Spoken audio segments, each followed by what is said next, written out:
Chilling tales for dark nights.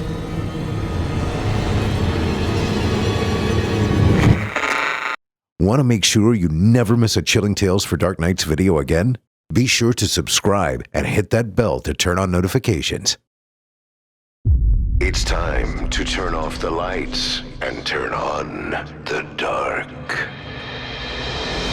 Chilling tales for dark nights.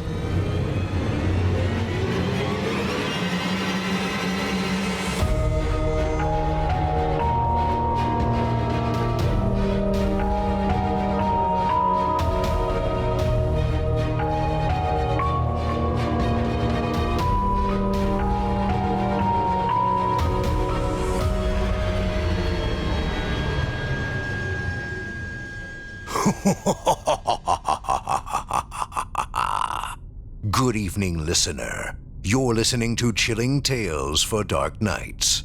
On tonight's program, we invite you to leave behind your safe reality and descend with us into the frightening depths of the most terrifying imaginations with audio adaptations of 2 rounds of frightening fiction about homewrecking horrors and killer encounters.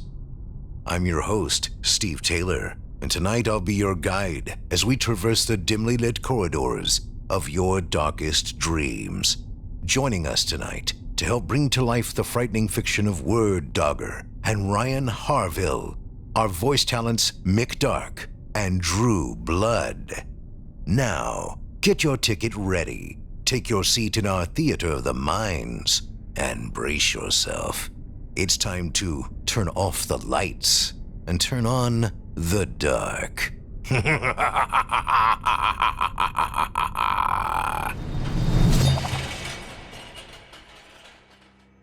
Our first tale tonight comes to us from author WordDogger and is performed by Mick Dark, the newest addition to our lurid lineup. Mick's new series of the same name can be found on our YouTube channel, where you'll find 2 new weekly releases from him and a playlist with all his stellar stories compiled in one easy-to-find place. So if you enjoy his rendition of tonight's dark tale, please do him a favor and check him out, and let him know that Steve sent you. In our first round of frightening fiction tonight, we'll be transported from the comfy confines of our living spaces to the murky, humid swamps of the Florida Everglades, where we'll soon discover that bloodthirsty mosquitoes are the least of our concerns. Without further ado, I present to you There's Creatures in the Everglades.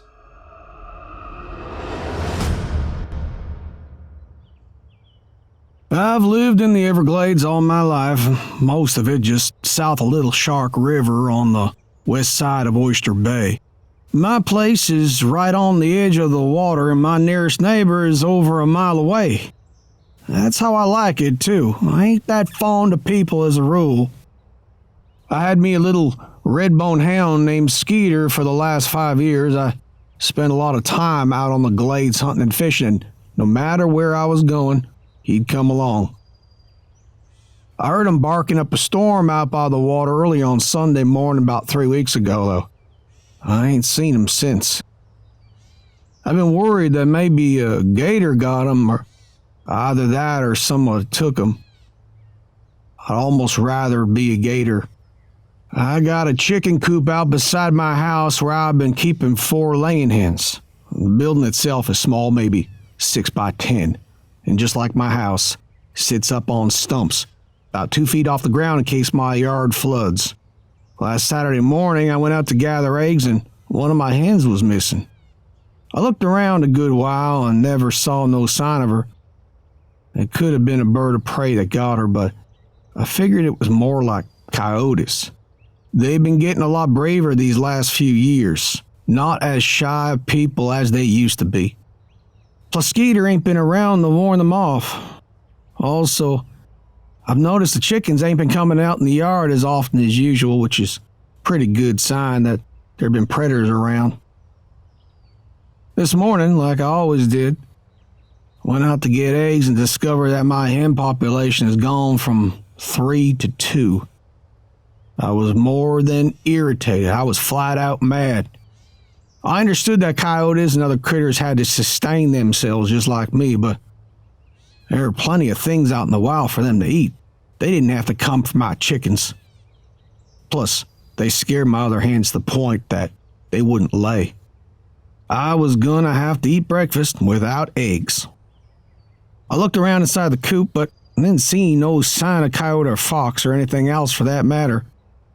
So I went outside to see what I could find. Rained yesterday, so I should have been able to find some tracks of some sort. I looked all around the coop, though. Didn't find none at all. I was curious, mighty curious. I reckon it was possible that she'd wandered off down by the water, but that would have been unusual as well, especially for my chickens. My chickens stayed close. I'd never seen any of them wander off down towards the water. I was walking back toward the house when I saw something peculiar. It looked to me like there was a pair of eyes watching me from beneath the coop. Just little glints of light I could see in the dark. I didn't want to get too close in case it was something that might have come at me, like maybe a rabid coon or a fox, but I got as close as I dared and bent down real low. It's definitely a pair of eyes, but they didn't seem like no coon or no fox. Didn't look like no gator neither, unless it was a mighty small one. The eyes were just too close together. Finally, I decided to shine the light from my phone and see what it was. I don't know why it hadn't occurred to me by then, but what I saw beneath the coop was a snake. When I say snake, I don't mean a rat snake or a chicken snake. I mean a big-ass snake, like a python or an anaconda. Swear to God, its head looked like it was as wide as both my fists put together. And it was hard to tell because it was all curled up on the ground, but parts of his body looked to be as big round as my leg. I won't lie, it scared the shit out of me. Probably because I hadn't been expecting it. It wasn't all that long ago that there wasn't any python or anaconda in the glades, but then ignorant city folks start getting them as pets. Once the snakes had grown and the people had realized they'd wound up with more than they bargained for, they just go let them loose in the glades again. Given that the snakes didn't have any natural predators in these parts, they've apparently done pretty well for themselves. Personally, I don't have nothing against the big snakes as a rule. It weren't their fault that they got put here. Just like everything else, they were doing what they had to do to survive. This snake in particular, though, had most likely eaten 2 of my chickens. Come to think of it, as big as that snake was, it might have been what got Skeeter. That made us blood enemies, me and that snake. And I intended to set things right.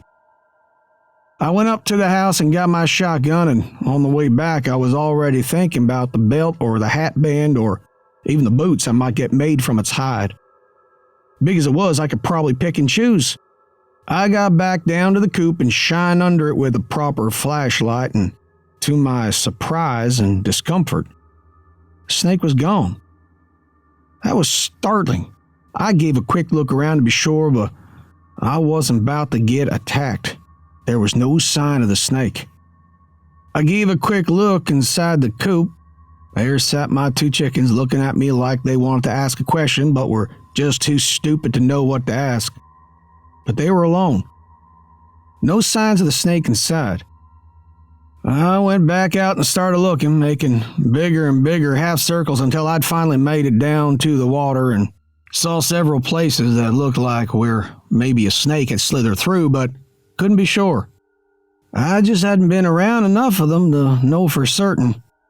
Anyway, after about half an hour of looking, I decided that maybe I should put something up around the base of the coop to keep the snakes from coming back and hiding in there, where it couldn't lie and wait for my hens.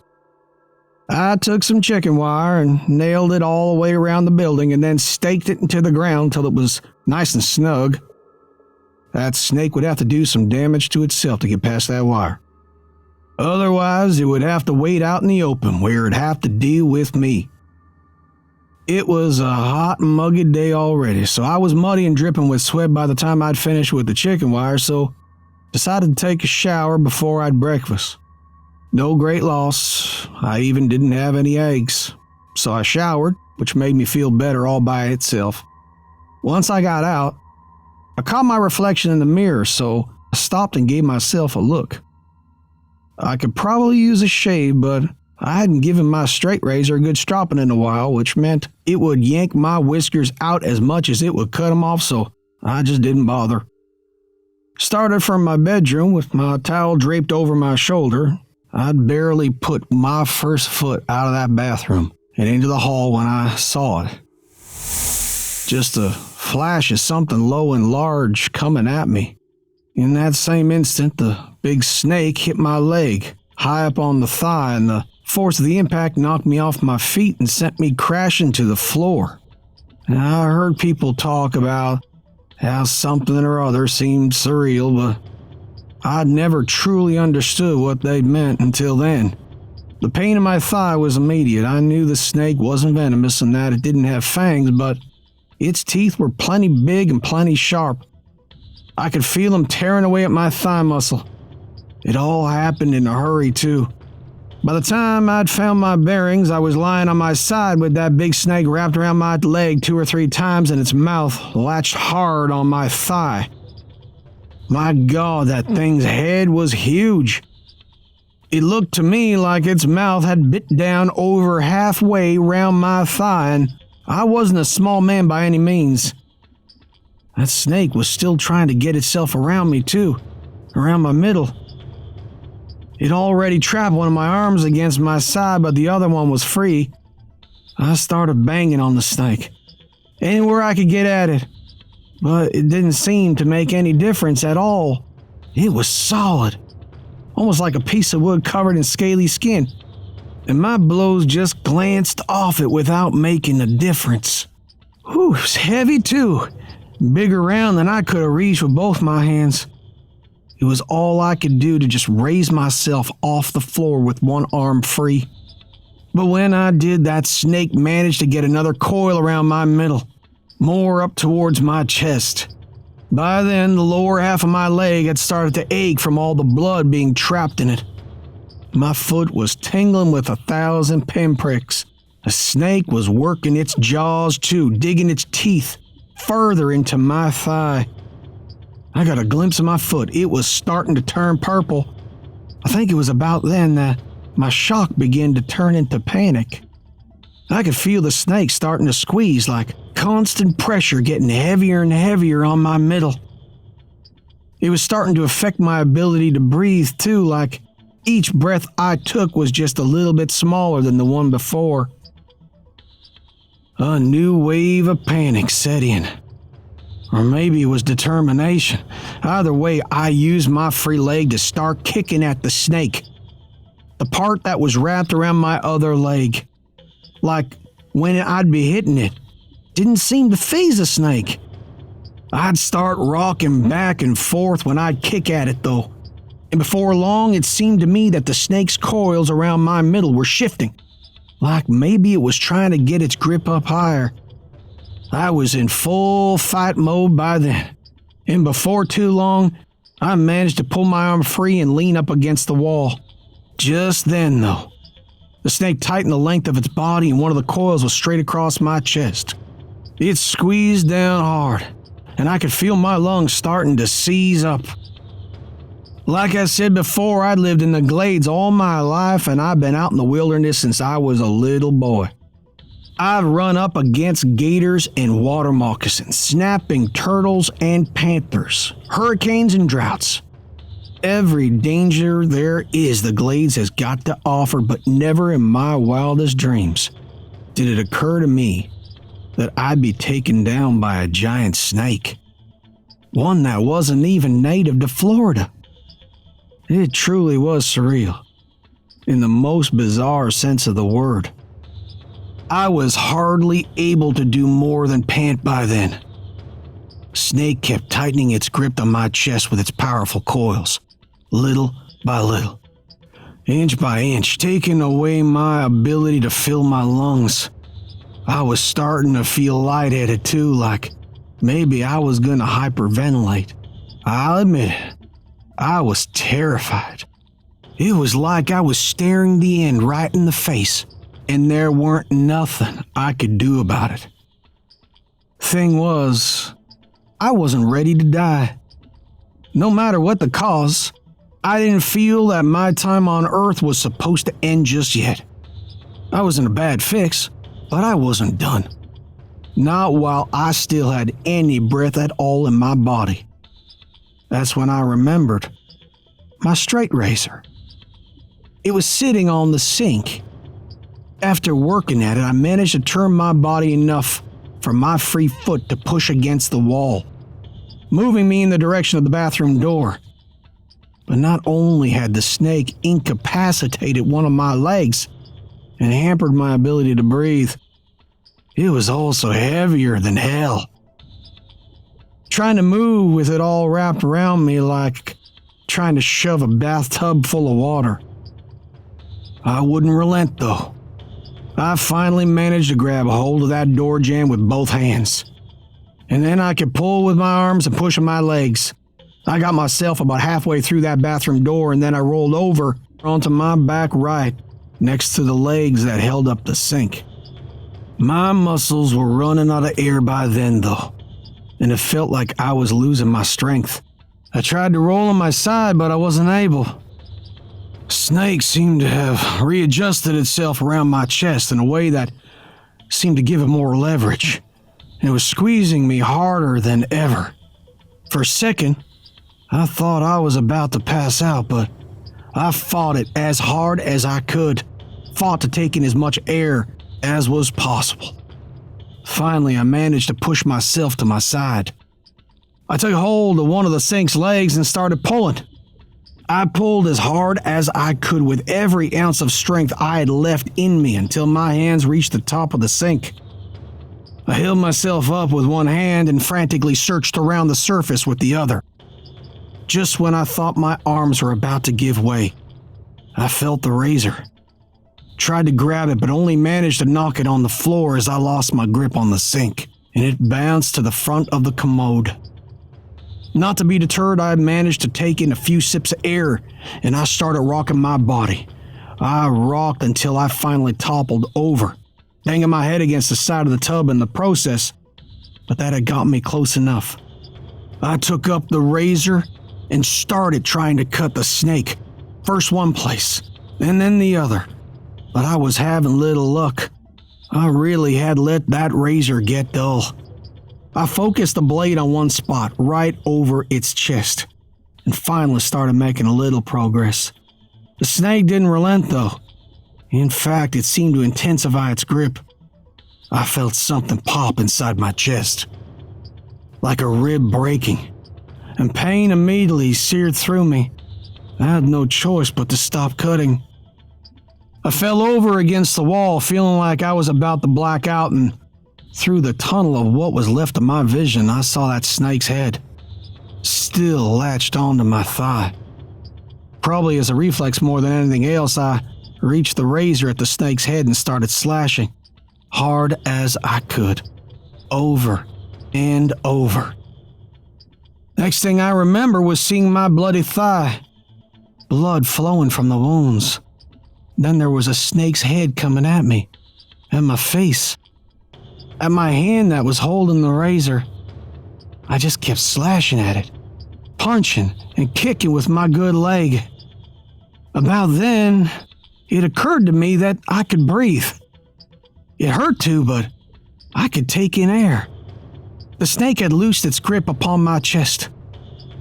It was about then that the snake struck right at my face. It knocked me back against the wall and latched on from below my chin to the top of my forehead. I was nothing but a pile of desperation by then, though, and I kept slashing. At some point, I got the razor up next to the snake's jaw, and I started sawing. Pretty soon, it let my face go and fell away. I tried to stand up, but I didn't have the strength, so I just started kicking at it with my good leg. I kept that leg going like a piston, like a crazy man, screaming and cussing all the while. Pretty soon I realized that all the coils had pretty much fallen away from me, and At least they were loose enough to where I could wiggle my way out then. So I did. I rolled over next to the commode and kept kicking and yelling. The snake sort of regathered onto itself like it was preparing to come back at me. It occurred to me that most of its body was either in the hall or the bathroom door threshold, though, so I made a snap decision. I lunged at the snake before it could lunge at me, and I grabbed that door and I tried to slam it shut. I wasn't able to because the snake was still partially in the way. And damn, it was truly heavy as hell. But I was on the one side of the door and it was on the other. I kept pushing and kept pushing until finally I was able to close the door all the way.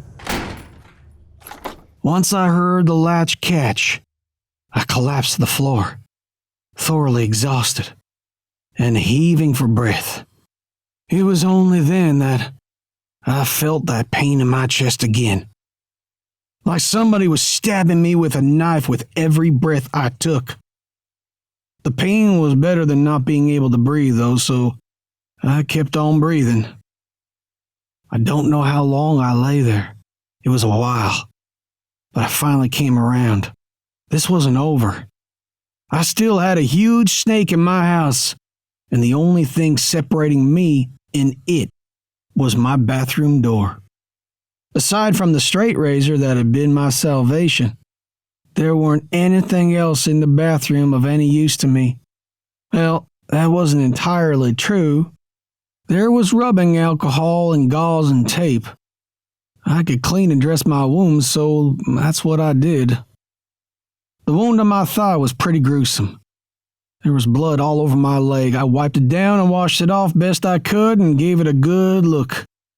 It was all mangled and still bleeding, but at least it wasn't pulsing. That snake hadn't got to an artery. Still, I had lost some blood, and I needed to do what I could do to slow it down. I poured the rubbing alcohol over it. Burned like a son of a bitch. And then I wiped it down again and wrapped it up as tight as I could with the gauze and tape. In one sense, I thought, I've been pretty lucky. Had that snake took hold of me about 2 inches higher than it had, could have done some real damage. My hands were all cut up as well. Some were probably from the snake's teeth and some from the razor, but none of them appeared to be too bad. I tried to stand up so I could wash them off in the sink. I found that I wasn't really able to. I had to pull myself up against the wall and then lean on the sink to keep my balance. My bad leg was still pretty useless. Felt like dead weight. Still, I washed my hands and took a look at myself in the mirror. I was a pretty ghoulish sight. Had blood all over my face. I washed it off and saw pretty much what I'd expected. There was an oval ring of little cuts from the top of my forehead down my nose and under my chin and back up the right side of my face. That snake had took hold of me. Like the cuts on my hand, though, none of them were bad. I just kept washing them off and putting pressure on them until they'd all stopped bleeding. I was worn out. I took a seat on the commode and started thinking. Above everything else, I was elated to be alive, but I knew I still had some hurdles to clear. I thought about trying to get out the bathroom window, but it was little and way up high. I didn't think I'd be able to get myself out of it in my present condition, and even if I did, what would I do next? Like I said, my nearest neighbor was over a mile away. No way I was walking that far. Keys to my truck were in the kitchen, and so was my boat key. My phone was in the bedroom, sitting on my bed right next to my shotgun. Everything I needed at that moment was in one of those 2 rooms. And the one thing those 2 rooms had in common? I'd have to go out into the hall to get to either one of them. As far as I knew, that big snake was still right on the other side of that door. I knew I couldn't wait in the bathroom forever, though. Could be that somebody would come for a visit today, but it was more likely that nobody would come around for a week or more. Staying put was an option, So I made my decision, got myself a drink, rested just a little bit more, and then crawled over to the door. My decision? Again, I grew up in the Glades. I was going for the gun. It didn't take me long to work up my nerve. I turned the doorknob quiet as I could, and then I slowly brought the door in an inch, maybe two, until I could see just a little bit out in the hall.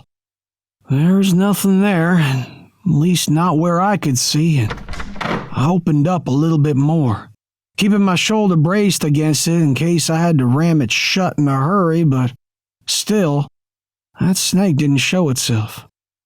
Of course, I fully expected it to attack as soon as I put myself out into the hall, so before I did, I stuck my hand out as a decoy. Nothing happened. So real cautious-like, I peeked around the door looking one way and then the other real fast. I didn't see a thing. I opened the door the rest of the way and as quiet as I could, which wasn't very, crawled out into the hall. Moved towards the bedroom real slow, partly to keep the noise down, but partly because I just couldn't go very fast. The hall looked like a long tunnel like you'd see in those scary movies where you knew the person headed down it was about to run into disaster.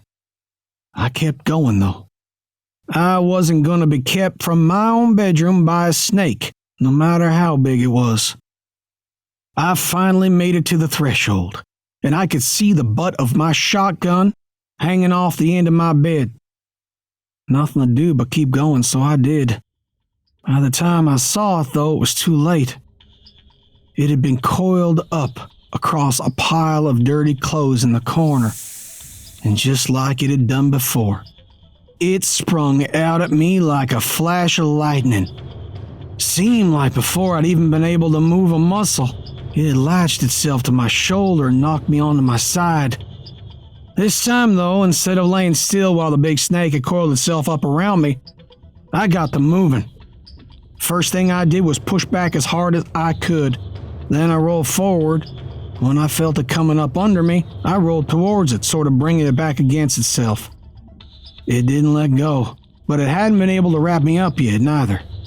I tried to stand up so I could get to the bed, but I wasn't able. My bad leg went out from under me, and I crashed back down to the floor. That's when it got to me. Before I knew it, it had two huge coils around my chest and started squeezing. My adrenaline was fueling me, but I knew I simply didn't have the strength I'd had the first time around. I could feel the snake's grip getting tighter and tighter. I knew I wouldn't be able to fight for long. As fate would have it, though, we'd fallen to the floor right at the foot of my bed. There sat the butt of my shotgun right over me, just waiting to be taken hold of. I still had my one good arm, so I reached up and grabbed it, and then I gave it a good pump. The snake's head was too close for me to put the muzzle on it, but it was a big snake. There were a lot of targets. I wedged the barrel underneath it and forced the muzzle against its neck as close to the head as I could get, and then I pulled that trigger. I don't think I'd ever heard a shotgun discharged inside a house before, but the blast was deafening. My ears started ringing and all I could smell was the gunpowder, right away. I could smell the blood too, and I could see where I'd splattered all over the wall. The snake's neck was so thick, though, the blast hadn't blown it clean in two. I gave that gun another pump, and then I gave the snake another blast. That time the snake's body fell away, leaving me its head hanging from my shoulder by its teeth. I took a hold of the snake's head and pulled it off me. Then I flung it across the room. Snake's massive body was still moving in spasms, but nothing that felt like it had intent. I slawed off the coils from my chest, and then I sat on the edge of my bed and just stared at that snake on the floor. Must have been 16, maybe 18 feet long. How in the hell had it found its way up underneath my chicken coop? And how in the hell had it found its way into my house? Probably never know the answer to the first question, but sure as hell was going to figure out the answer to the second. If there was one of those monsters out there, there's bound to be another. And I had no intentions of going through what I'd just gone through again. I probably needed to go to the doctor so he could see about my leg and my ribs, but for the time being, I wasn't about to go nowhere, except to my kitchen, or more specifically to my refrigerator. I grabbed me a cold beer and took it to my recliner, even though it was before noon. And I took me a good long drink.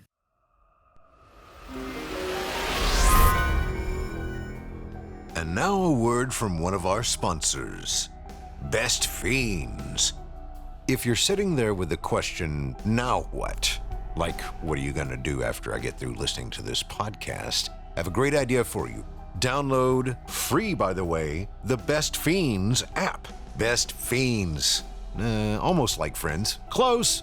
Fiends, which I'm betting you're not going to be able to put down, at least for a little while. Best Fiends is really boredom's worst nightmare, and with a mind like mine, I find myself bored. I gotta have something to do. Best Fiends is a great way for me to do that, because it's casual gameplay. I can start a level, and if I get interrupted and have to do actual work, I can set it down, go about my business, handle what I need to handle, come back to it, keep playing. The game's always there waiting for me. And that, my friend, is exactly why Best Fiends is rated 5 stars and has over 100 million downloads. Right now, I'm in the mid-1500s, I think 1536 when I set it down earlier today. And I'm moving on up level-wise, and you will too. And it doesn't take a whole lot of time. That's the really cool thing about Best Fiends. I've given you a lot of reasons that I love it, but find out for yourself. Download Best Fiends free today on the Apple App Store or on Google Play. That's friends without the R. Best Fiends. You gotta check it out. When I say it's boredom's worst nightmare, it is. Thanks for taking the time to visit with our sponsors. I hope you enjoy Best Fiends as much as I do.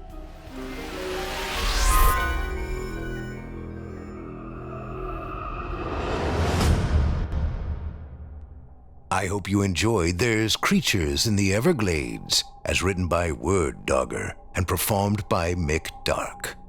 As a reminder, you can hear more of Mick, the latest addition to our voice acting team, on our official YouTube channel. Just search for him by name, Mick Dark, or watch for his latest releases, with 2 new tales to terrify each and every week.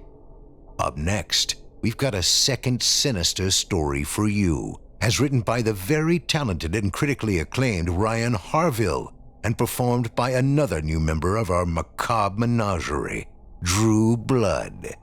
If you enjoy Drew's performance, please check out more of his work on our channel as well, under a series of the same name. Drew is releasing brand new content every week as well, so you've got plenty of catching up to do, and plenty more to come. In Drew's latest contribution to our cryptic compendium, we'll meet a gentleman who's got some rather dark secrets, and he's ready to confess. But can you handle the truth? Stay tuned and find out. Now, without further ado, I present to you, You've Seen the Butcher.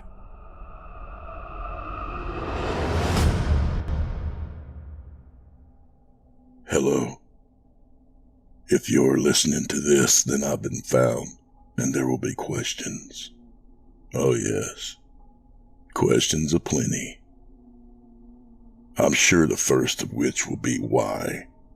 And that is a great one to start with, but it's also the one which doesn't have an answer. Not a satisfactory answer anyway. At least to most people. I can explain what happened, but I don't think you'll find meaning in the sequence of events. I had no childhood trauma, no deep-rooted anger issues involving either of my parents.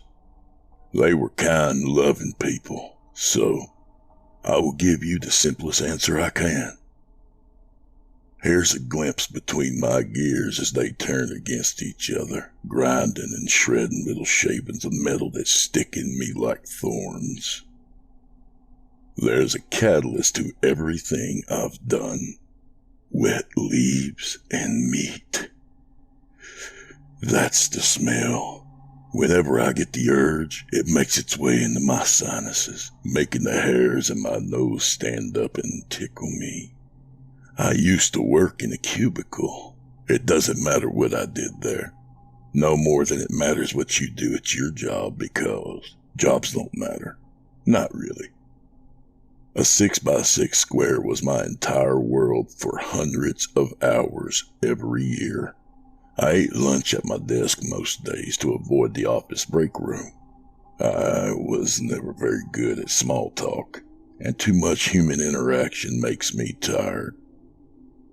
It was a day, just a day. Nothing special about it at all. I finished my sad microwave meal and stared at my monitor, imagining I could see the individual pixels there, and I was just gone. The monitor changed to a blinding white light like the sun reflecting off of sand dunes. I watched through squinted eyes as stark black letters materialized. Feed disconnected, it read. And it was. A plug was pulled inside of me, like someone tugging on my intestines, and I was no longer part of the world, and the smell wafted in. Slimy black leaves slipping through the teeth of a rake, and the coppery tang of a butcher's back room. I floated. Not literally, of course. I'm not crazy. But nothing held my consciousness anymore. Whatever machinations keep us within our bodies, those tethers were gone. I was unbound. I stood on shaking legs and left my cubicle, only bothering to grab my keys and my wallet. I drifted then. I know it was early afternoon when I left, but the next I remember, it was night and my feet were sore from walking. I can't explain what happened in those walking hours. There was nothing supernatural about it. My feed was disconnected. I eventually found myself outside of a bar near the bridge downtown. I walked in and the smell assaulted me. Wet leaves and meat. I slipped between people, navigating through the crowd with my nose in the air. I felt like a bloodhound, and in a sense, I guess that's what I was. She sat at a low table near the back, behind a warped pool table, its dull balls all gathered in one corner. The closer I got, the stronger the smell became, overpowering the scent of cigarettes and spilt beer. I sat opposite her and gave her what I hoped was a charming smile. Here's the thing about being disconnected, free from the pull of any emotional tides. You can act any part. I was charming, the absolute soul of wit and grace. I introduced myself and asked if she would like some company. She was surprised, but said yes anyway. That was Julia. Everyone knows everything about her now, but she was just a stranger to me that night. I didn't know she was there to drown the thoughts of her husband and his mistress. I didn't know she was upset about turning 45 that week. I didn't know she had a kid in college and one in high school. But understand this, it wouldn't have changed the outcome if I had known. She was marked by the smell coming off her in waves. After a few more drinks and some increasingly arousing conversation, we slipped out the back door and into the shadowed alley. She was all over me in an instant, a starving animal. I could feel her lust, her middle-aged desperation. I could almost hear her thoughts through her urges. Feel me. Listen to me. Fuck me. Love me. Love me. Love me, please. I listened, then I led her out of the alley. We walked down the street, the overhead lights a baleful orange. When the smell became stronger, I knew we had arrived. A building closed for renovations, its windows covered with plywood. I reached my hand through a crack and pried up a corner, then pulled the wood away enough for us to fit through the gap. She giggled as I laid her down upon the unfinished floor. The smell of sawdust was almost strong enough to cover the smell of rot.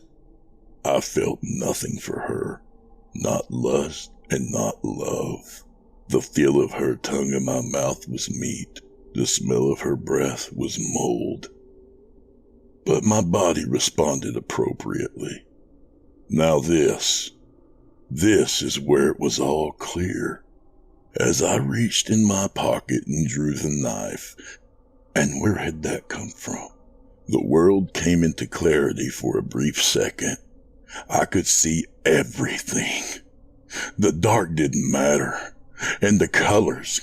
The colors were an epiphany. The yellow caution tape was a solar flare. The red of a toolbox, the heartblood of the universe. We began our dance of flesh, our exchange of momentum, and the smell grew stronger. And I stabbed her through the neck. And as her movements grew weaker, the world grew brighter. I was real again, connected. She collapsed to the floor, her head to one side, her eyes on me, and the smell was gone, or at least it had retreated. I let go of her hair and withdrew from her. I stood up, hands slick with blood. It was warm, and it was life, and it was reality. Within a few breathless moments, it became darker, the light and color bleeding away, and then the world was like me, blank and empty. I would say that I was stunned, but I didn't feel much of anything but loss. But I knew that if I wanted to be real again, then I would have to work, to sacrifice. A week went by. I sat in my apartment staring at nothing, just floating along.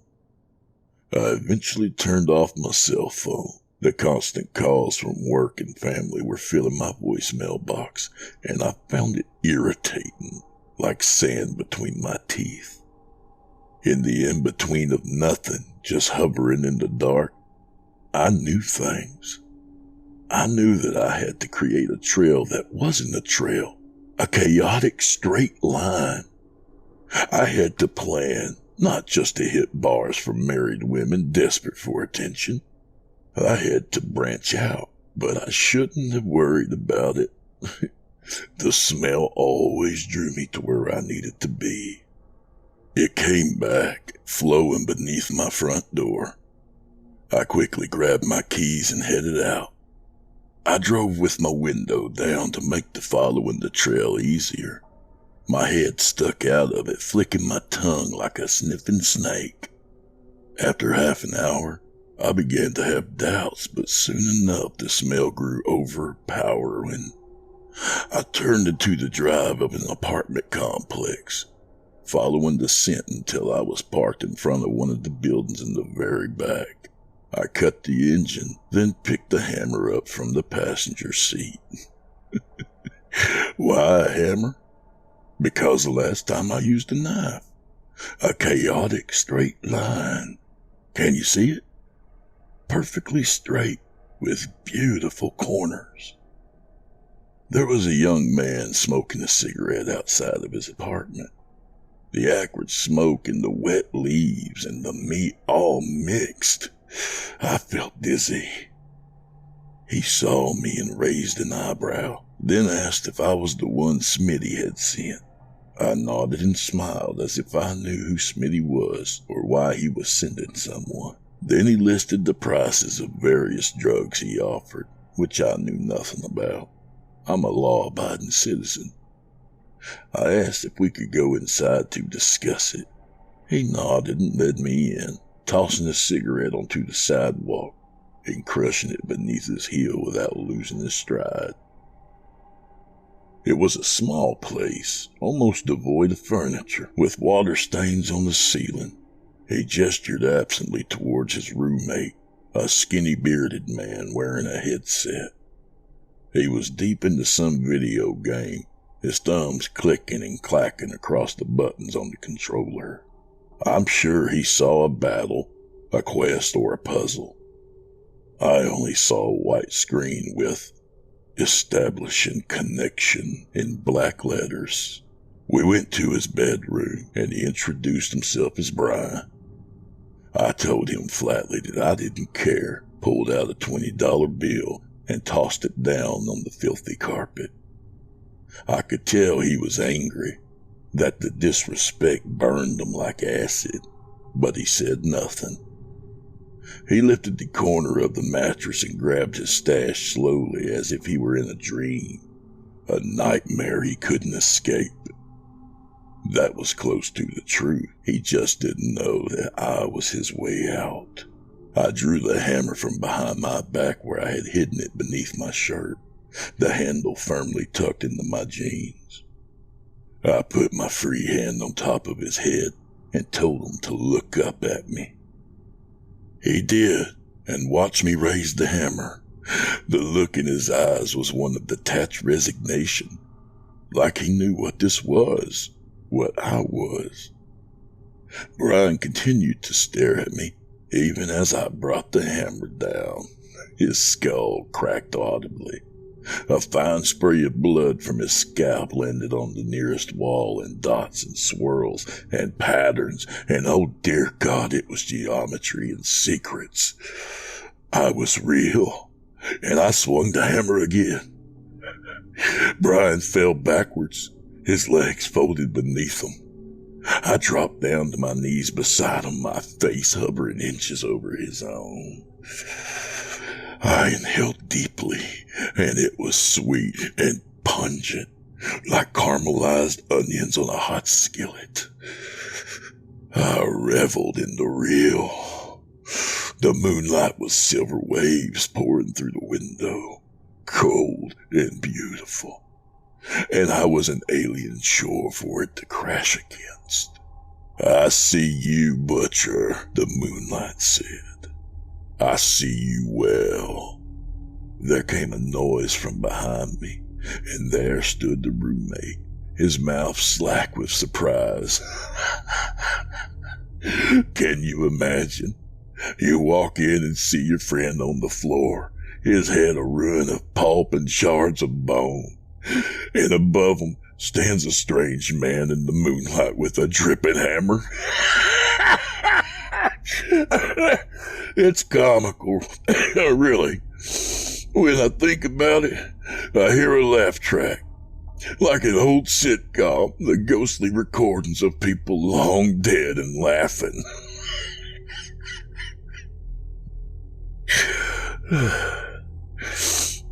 I moved quickly, swinging the hammer at his face, but for all his shock, he reacted faster than I anticipated. The hammer struck his raised arm, cracking his bones and making them screech. I threw myself at him, sending us both falling to the floor. He covered his head with his arms. The blow was meant to be a mercy, to end it quickly, but instead, it drove his lips into his mouth and crushed his teeth behind them. His scream was a garbled mess of bubbling red noise and teeth particulate that reminded me of a trumpet, although I couldn't tell you why.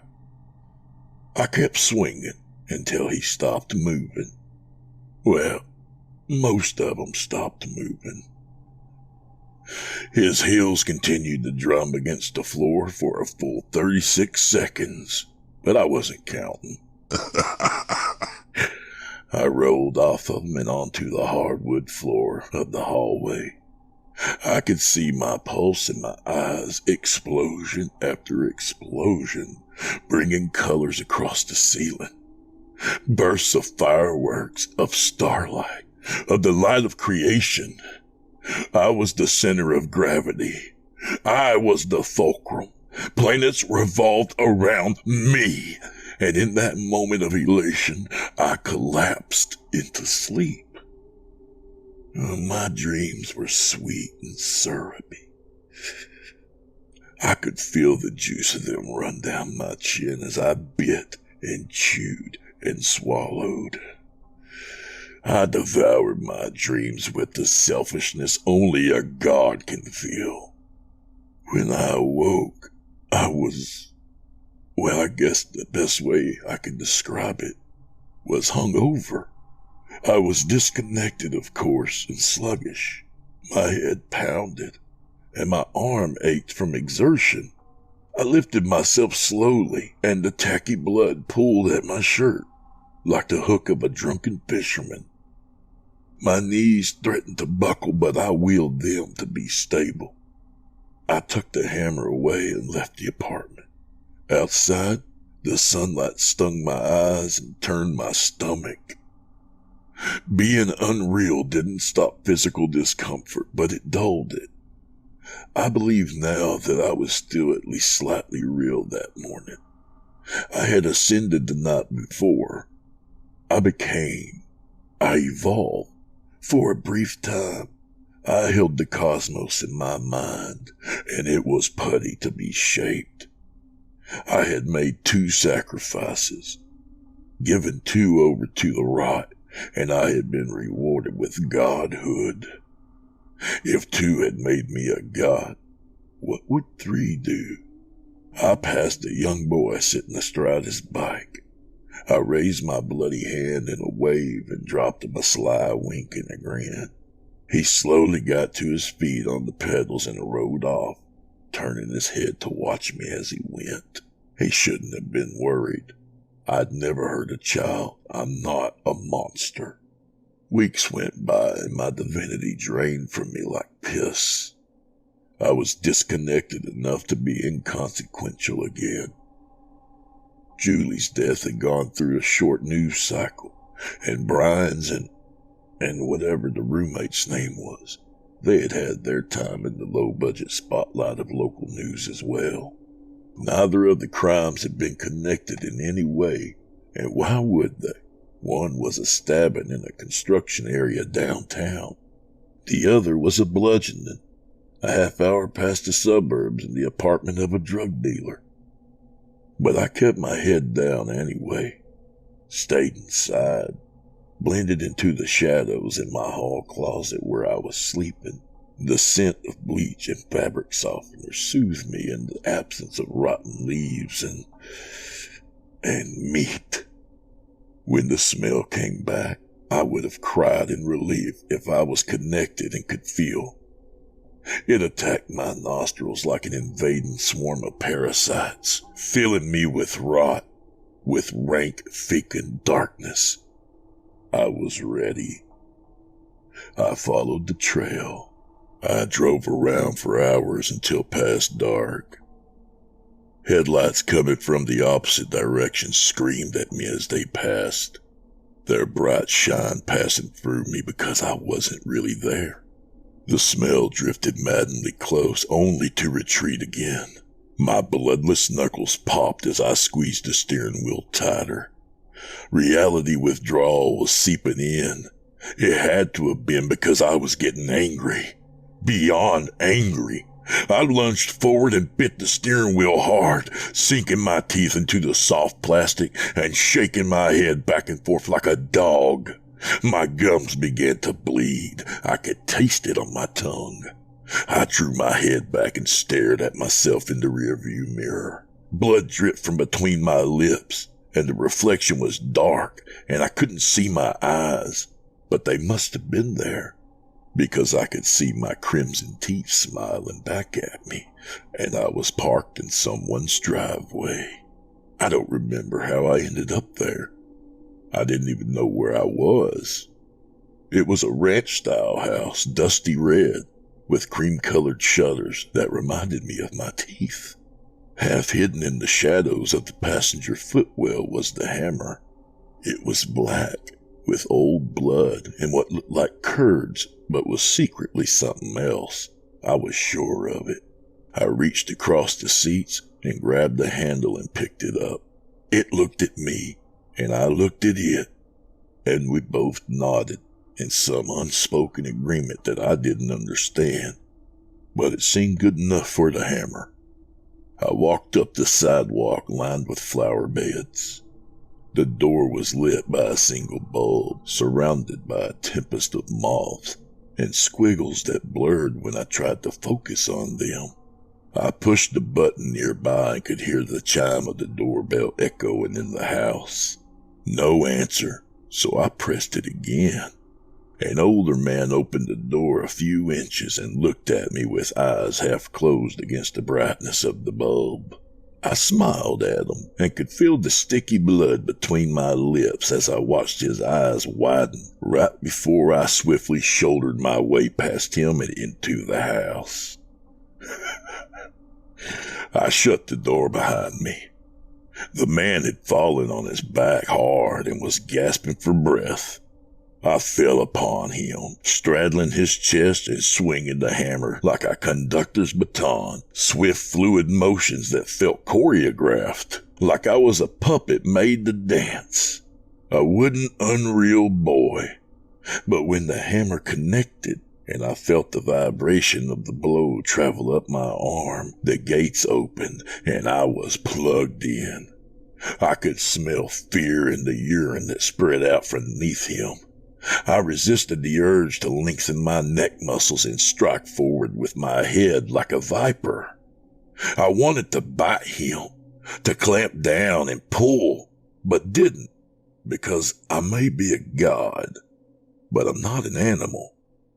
A soft voice that was probably his wife's called from the hall, and I ran toward it, swinging the hammer with abandon, not even bothering to aim, and I think I was screaming, but it might have been the woman or no one. I didn't even know what I was hitting. She was just a mass of flesh in the dark, and I was the hammer, and I pounded her. Blood rained down and the hot sprinkles on my face like sparks from a welder's torch. A drop landed in my eye, and I blinked and wondered that if there had been light to see by, would I have seen the world in red for just a second? The heap on the floor was meat, and I was not. I was celestial. The dark was pushed back, and I could see everything clearly. The woman was awful in a nightgown, overwrapped fruit that had fallen from a tree and burst. I sensed a heartbeat from further down the hall, and I walked through the mess and felt it squishing between my toes, and it was hot, and I realized I hadn't worn shoes. A door stood half open, and I used my hammer to push it further, the wet metal leaving a thin trail of blood on the wood. There was another woman there, Edith, the man's mother. I knew that then, or I know that now. I don't know which. She was lying in bed, illuminated by a TV showing static, looking at me with rheumy eyes. I took the last few steps to stand by her side, and my hands were shaking. She asked me in a whisper if I were him, and I said I didn't know, but I might be. It was hard to say. Edith reached her frail arm up and grasped my hand, and her skin was like tissue paper. She squeezed my hand, and I raised the hammer in my other one, and she whispered that it was okay. I felt the universe pull away from me, hooked and reeled in by her whisper. I swung just once, and the hammer went through her skull, and I felt nothing but confusion. There was no revelation, no epiphany, and on the white screen of the TV, the word disconnected stood 4 inches tall in bold black letters. I ran. That was some time ago now. Time is funny in my hall closet, and I'm not sure of the date now. Eons may be passing as I sit here, talking into my phone, recording this for some reason that I used to know but have forgotten. There could be dinosaurs walking down my street right now, causing potholes with their thunderous feet, but I wouldn't know. The universe may have reached the limits of its expansion, and now has snapped back like a rubber band, reversing time on its course to collapse into itself once again. All is quiet here. All is still. My phone has a tiny light slowly changing from green to red. It blinks at me, its charge running out. And I want to cry because I know exactly what it feels like. My empathy for my phone light is complete and all-consuming. We're both blinking, and we'll both die, but I don't know which one of us will go first. Now you've seen the butcher. And when the god of rot and stench consumes me, when he breaks me down to the tiniest elements, I will be reborn as his avatar, his son, a walking statue of fly-blown meat. And then, you've seen the butcher, and when I return, I'll see you too. I'll see you too.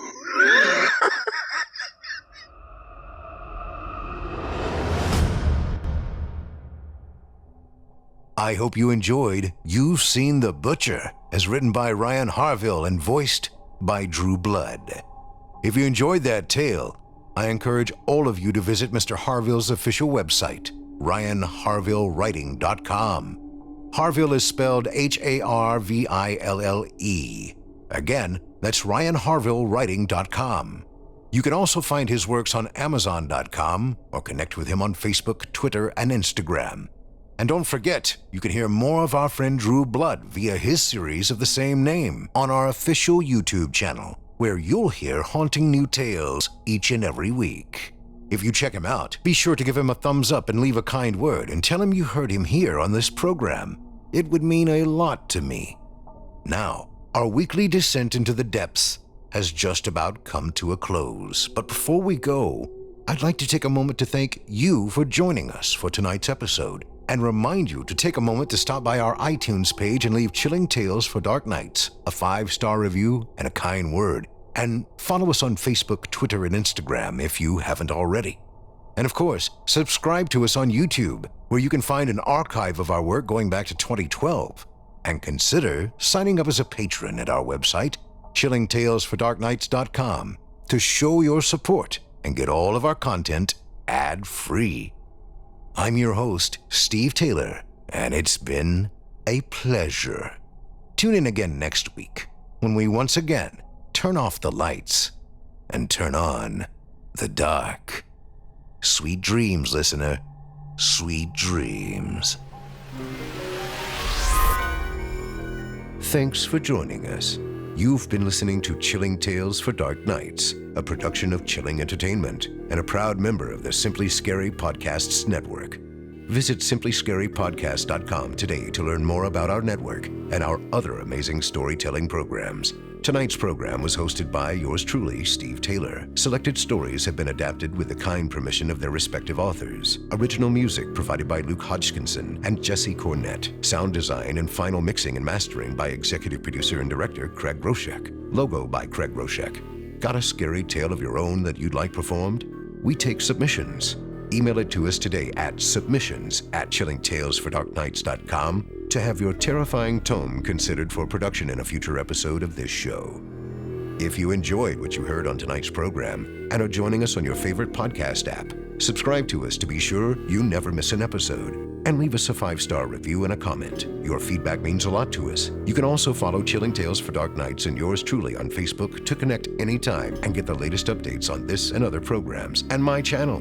If you're listening on the Chilling Tales for Dark Nights YouTube channel, do us a favor and hit the subscribe button and the bell notification icon for ctfdn as well to get more spooky tales from me and the crew each and every week. And don't forget to hit that thumbs up button to tell us how we're doing and leave a kind word or a request. And don't forget to visit us at chillingtalesfordarknights.com and consider supporting the team by becoming a patron. In addition to helping us out, you'll get exclusive access to our audio archive and ad-free downloads of all your favorite stories, including those you've heard on this program. We'll be back next week with more terrifying tales to keep you up all night.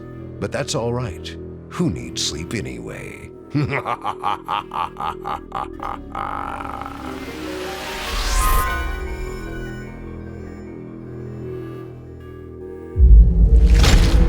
Chilling tales for dark nights.